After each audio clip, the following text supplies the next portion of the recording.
Morning, and here I will report the Chinese civilization.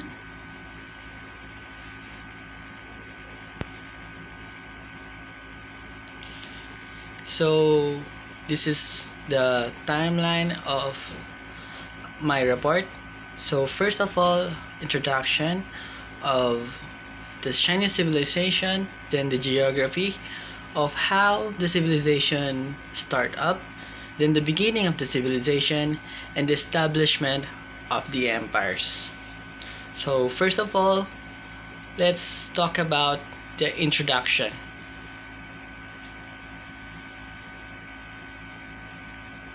So, in the introduction,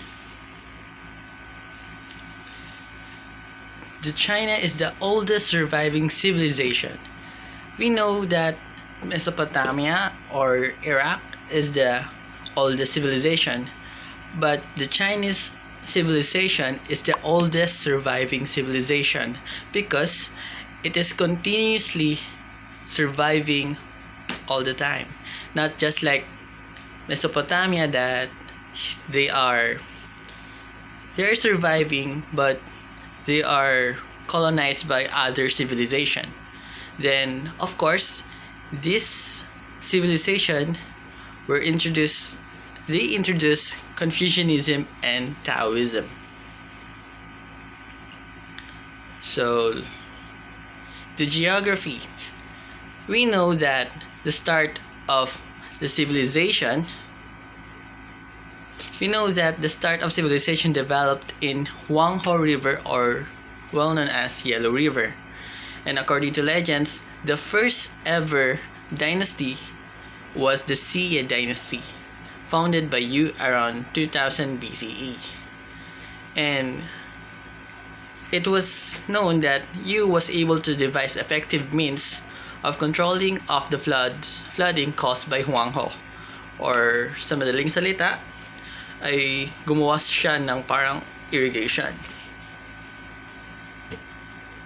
So, the beginning of civilization. Just like I said before, the Xia dynasty is the first civilization, and Xia dynasty originated from Longshan Neolithic culture, and their living is pottery making because marami ng mga goods sa panahon na to at di nila alam kung paano pag-imbak. Kaya ang una nilang ginawa ay ang pottery making. So, and also the bronze smelter. Some archaeologists associate this dynasty to the excavations being done at Erlitou in Henan province, wherein bronze smelting was discovered that dates back around 2000 BCE. So this is the start of bronze smelter in Xia dynasty.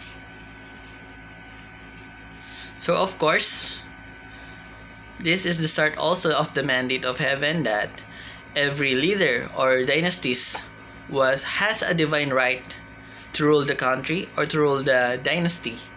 So this is what they say, na if you have the divine right and you are against the will of God, the dynasty will be crushed or will be destroyed. According to traditions,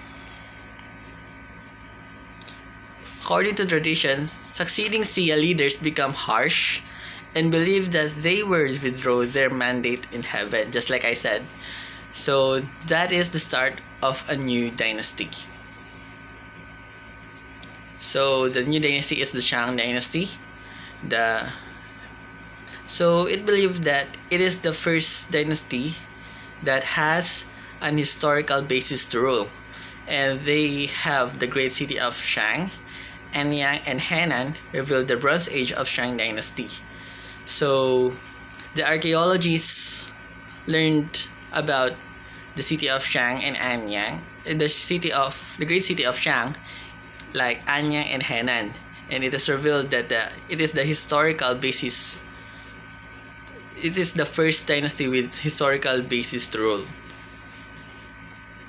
So, most advanced civilization that used bronze during this time, systematic form of writing earliest and the most intact in terms of Chinese writings, oracle bones.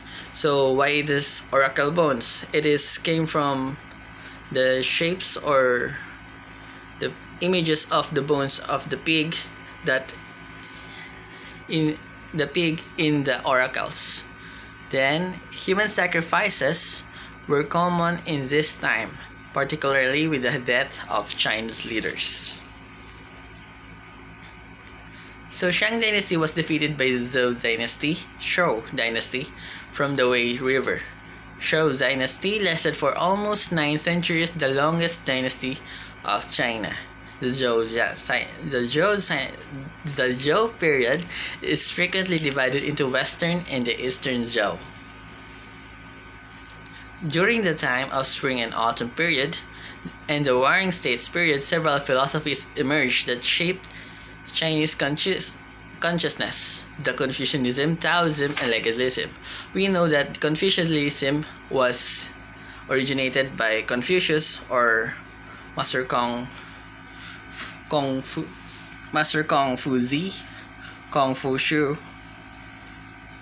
and while Taoism is all about the environment, introduced by Lao Tzu.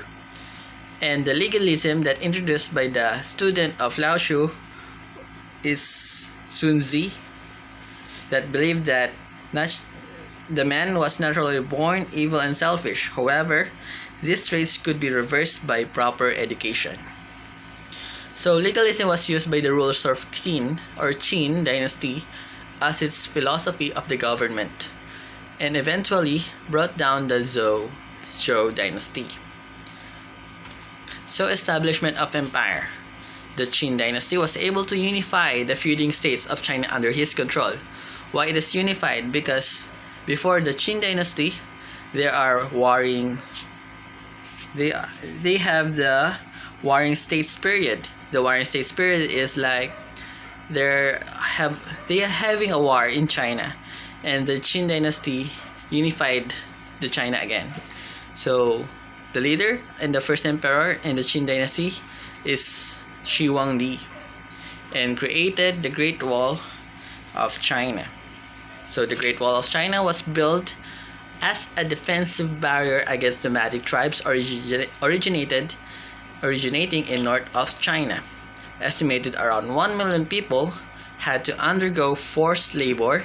It is measured 2,400 kilometers that stretch from the Yellow Sea up to western frontliners of China.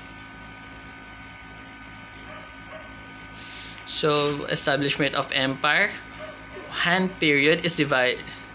So Han period defeated the Qin dynasty because the Qin dynasty was weakened, and because his Shi Huangdi sons were unable to sustain the momentum, and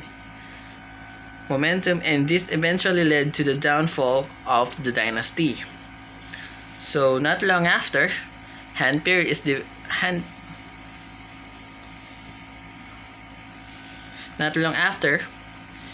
Liu Bang proclaimed himself as emperor and began another set of rulers belonging to the Han dynasty. So the Han dynasty is divided into western and eastern of later Han. The gap between of two Han is the Xin dynasty or the Wang Mang interregnum. Sima Qian is a Chinese historian that has an important contribution in Chinese history. During the reign of Emperor Wu Di, this emperor is known for having strengthened and expanded the empire by expelling the Shogunus or Shagnus.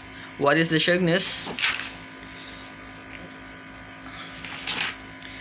It is the steppes of present-day Inner Mongolia. Shogunus were groups of nomadic herders in the northern part of China. So yan, nabaliktad lang siya. Yung una dapat ay yung ito nga, yung Eastern, mali pala. Eastern Han downfall ushered in 3 centuries of turmoil and disorder in China. The period of Han's rules was characterized by hostilities among ethnic groups, kingdoms, and dynasties in various parts of China. The three kingdoms are the Jin dynasty, composed of Western Jin and Eastern Jin, and Northern and Southern dynasties. That's all, and thank you.